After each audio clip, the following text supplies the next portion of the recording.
welcome to a dark and gloomy day here in Northampton. It's a bit drizzly, it's not very good. But we're going to kick off this week with a David Gilmour solo album ranking. Everyone knows David Gilmour, guitar player from Pink Floyd. Joined in 1967, shortly before the departure of Sid. Had the little wrangle with Mr. Waters over the years. They've sort of made up and that, and everything's sort of not rosy in the garden still, but there's always going to be issues there. Believe it or not, through the whole of David's career, he has only released 5 solo albums, but they are all good. There is not a bad solo album in this collection, so we'll have a look at his 5 solo albums today. So, coming in at number 5, we have the second one from 1984, and it's called About Face. So, David does lead vocals, guitar, bass. Jeff Porcaro, the great drummer from Toto, on drums, and great bass player Pino Palladino is on here as well. We've got Iain Cooley on Hammond organ and piano. Stevie Winwood does Hammond organ on Blue Light and piano, Love on the Air. And Dudley from Art of Noise, of course. And Mr. John Lord is on here. And the producers on here as well, a certain Bob Ezrin. So they're on here, so we'll have a look at the track. So the first track is called Until We Sleep. My favourite track on this album, and probably one of my favourite tracks. I've got a great bootleg live album of this tour, and this is the opening track. It's brilliant. The guitar work is brilliant from David. Then we have Murder. Love this track. Not quite sure who does the bass on this. I don't know if it's Pino or David, because he does play, but it's a great bass line. I've always liked this song as well. Then we have Love on the Air, which is written by Pete Townsend, no less. The piano on here is done by Steve Winwood. Superb. Okay, there's a lot of 80s production on this, but it's still a good song. Then we have Blue Light, which again has got Steve Winwood on it.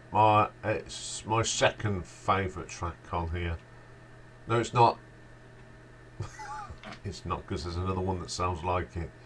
But I do like it. It's the guitar lick straight out of Run Like Hell. Then we have my second favourite track, Out of the Blue. It's magnificent. It's a great vocal from David on this. Some nice guitar work as ever. Then we have All Lovers Are Deranged. Another track written by Pete Townsend. It's another good track. Some great riffs on that one. You Know I'm Right. It's an okay track. It's very 80s sounding. Nice guitar. Cruise. It sounds like what we was going to get from David throughout his career, and even on the later Pink Floyd albums. It's a nice song. Let's Get Metaphysical. It's an instrumental. It's a nice tune. It's got some nice tones on it, like that. Near the End. Love this. It reminds me a little bit of Roger Waters' Pros and Cons of Hitchhiking in Places. It's a fantastic track. Great track to the end of the album. It's an absolute gem, this album. It's very 80s sounding. It's made in 84, but doesn't take away from what great songs on this. So I'm going to give this one an RTO ranking of 7 out of 10. Okay, then, coming in at number 4, we go to 2015 for Rattle That Lock. So you've got Dave Gilmour on guitars, Richard Wright on keyboards, Guy Pratt on bass, Steve DeSanLauzo on drums, Andy Newark does some drumming on here, backing vocals on one of the tracks, David Crosby and Graham Nash. That's not bad. We've got on track 8, we've got Jules Holland on the piano and Robert Wyatt on the cornet. So the first track is a little instrumentally thing called 5 AM. It's nice. And then we get Rattle That Lock. Now, the beginning of this is a jingle that's used on SNCF in France. It goes dun dun dun dun, and then you usually get the bonjour, monsieur, madame, and all that, and they tell you the thing. And I've travelled on a lot of French railways, and every time I hear this now, I just think of standing on stations in France. It's a good track. It's the best track on the album, and I love how David put this in, because he, like me, liked that little quirky jingle bit. Okay, up next is Faces of the Stone. It's certainly got that Parisian feel about it as well. Some nice guitar work on it. Pretty decent track. A Boat Lies Waiting. A nice song. The harmonies on this are wonderful. Dance Right in Front of Me. Pleasant enough track. It's a little long, but it's okay. In Any Tongue, very standard Dave Gilmour track. That's all. There's nothing wrong with it, but it's very standard. Then we have Beauty, which is a really nice instrumental. Some nice atmospherics on here. The Girl in the Yellow Dress, it's got a more jazzy feel to this. It's got a terrific little bit of saxophone on it as well. Today,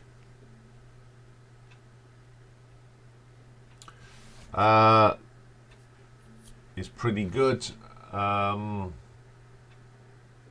Not too bad. And then we have a little instrumental, and then it's just got some nice guitar licks.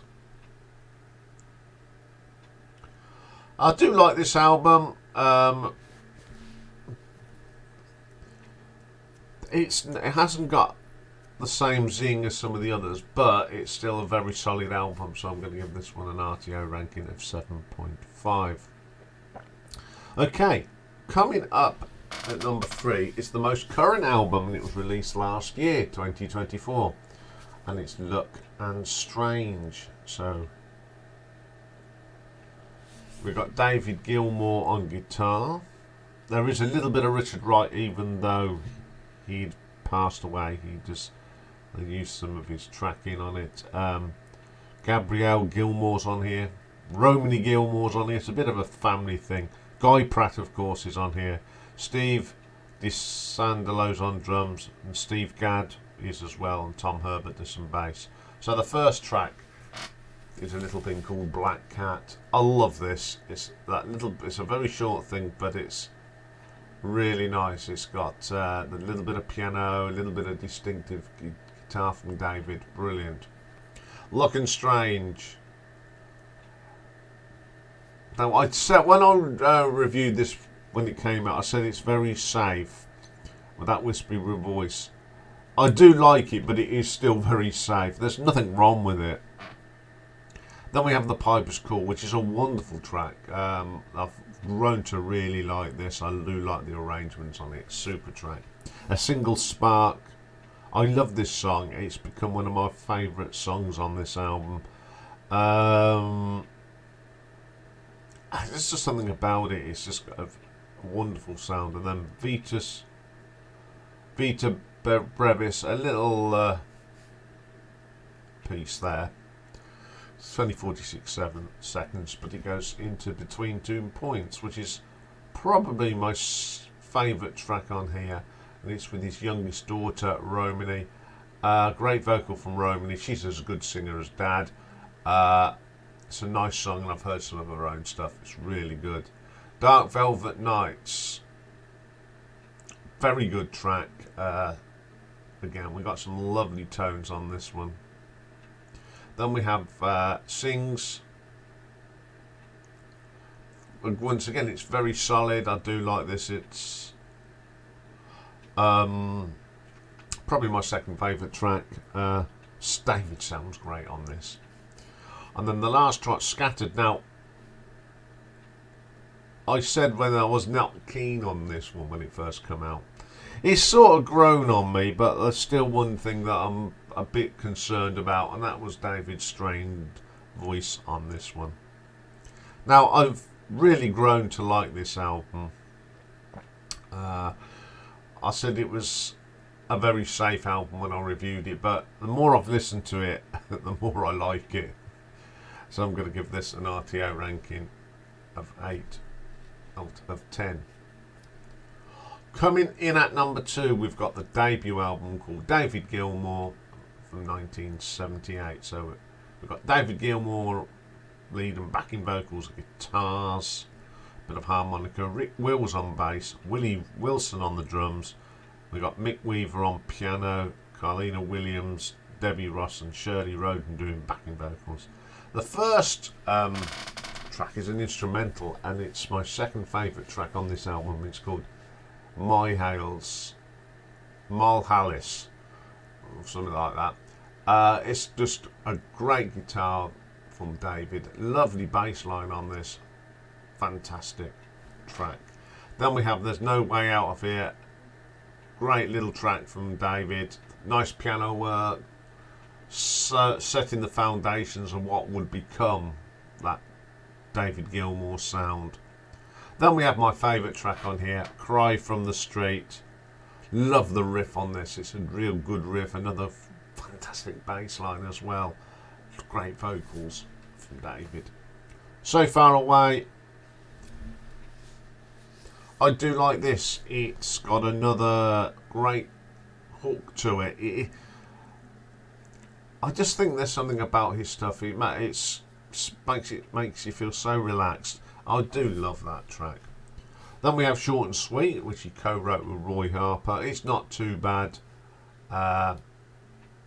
Probably my least favourite track on the album. Then we have Raise My Rent, which is another wonderful guitar piece from David. It's an instrumental. And then we got No Way, which is one of these tracks. It's got little traits of sort of solo David Gilmour, and it's got bits of Pink Floyd in there. The guitar solo is like a variation of Another Brick in the Wall Part 2, and I do like that. And then we have definitely, there's another instrumental, and it's quite instrumental. It's a lighter sound. Got a little gritty riff in there as well. And the last track is called I Can't Breathe Anymore. It reminds me so much of High Hopes. It's got that feel to it, and I really like this. Okay, this is a fab album. There's only one way to describe it. It was a bit different. I mean, I think there was a lot of frustrations within Pink Floyd at the time, and he needed to do something a little bit different, and he did, and I love this album to this day, so I'm going to give this an RTO ranking of 8.3. But my number one album, people might be shocked about this, but there's just something about this album, and it's his third album from 2006, On an Island. And it was his first solo album in 22 years. And nearly 12 years since he recorded The Division Bell with Pink Floyd, so it was a long overdue album. So Dave Gilmour's on here, Guy Pratt, Richard Wright, David Crosby sings on here, Graham Nash is on here, and Jules Holland again. So the first track is a wonderful instrumental called Castellarizion, something like that. My pronunciation is terrible. It's a lovely instrumental. It goes through different phases. You get this bassy thing, then you get this solo. It's so really relaxing. Then we have On an Island. Now this features David Crosby. Wonderful track. And then you get a little bit of Graham Nash on here as well. It's a beautiful song. The Blue. You get a lovely little vocal bit here from Richard Wright. It's so dreamy, this track. Love it to bits. Then we have Take a Breath, my favourite track on here.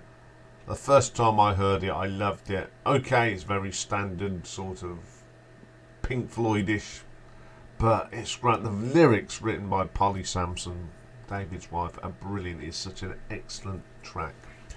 Red Sky at Night, is another instrumental, and it's got some superb guitar work from David, and we've got a little bit of saxophone on there as well. Eerie. Then we have this jazzy number called This Is Heaven. I love this. Love this live. It's got so much atmosphere. The acoustic work on this is super. Then we have my favourite instrumental on here. It's probably one of my favourite instrumentals as well, and it's called Then I Close My Mind. It reminds me a lot of Albatross by Fleetwood Mac, especially the percussion. It really gives that feel to it, and then guitar tones are fantastic. Then we get Smile, another acoustic track. Some great guitar work from David. It's just so relaxing. A pocket full of stones. This one's a little bit different. I love the bit in the middle. It sort of goes off on a tangent. The piano on it is really nice as well. Where we start, a great track to end the album. Gentle, relaxing, just pure magic. I really like this album. It's such a relaxing album. I remember when this came out, it was I was a part of my life that was a bit, I had gone through a couple of bad years, and this album used to relax me. So I'm going to give this an RTO ranking of 8.5. So there we go. There's Dave Gilmour's solo albums. They're all good. I love listening to these albums. I play them a lot. Anyway, coming up next is A Perfect Side, and we're going back to 1980 and an album from probably the best lineup of Whitesnake, and it's Ready and Willing. So join me for that later. Bye for now.